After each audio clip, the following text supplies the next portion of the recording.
I think the first thing I noticed about them was the quite vibrant colour, so the formal qualities, and I think that experiencing a lot of Indigenous painting, that's often the first thing that I notice and am affected by.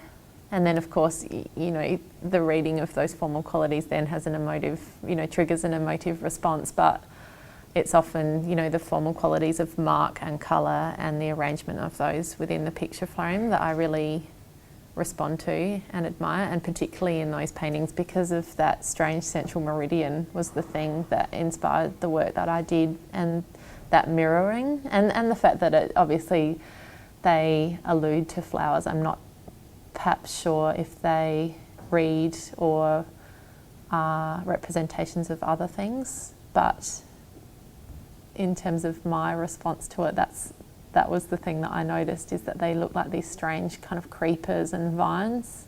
There's a slightly more depth to the picture frame behind those big globular shapes. There's this kind of passageway through, and I guess I could relate to that in terms of, you know, what I'm doing in my own paintings.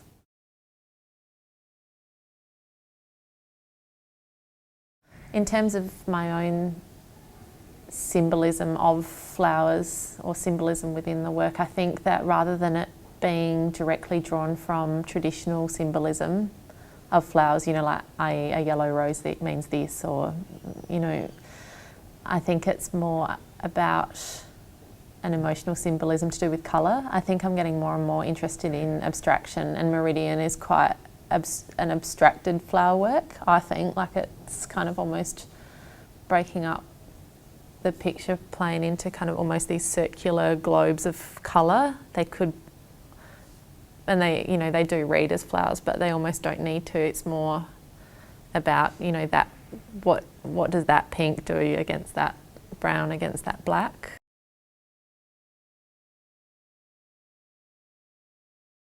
So the use of kind of European plants, you know, stems from a nostalgia for all of that, and I think so many people that garden in Australia have a nostalgia for all those English gardening magazines, and we want to grow those plants even though, you know, it's a 40-degree day and it burns and it's, you know, hopeless. But, you know, there's a reason we persist with that. It's like our own little patch of green, you know, in the desert.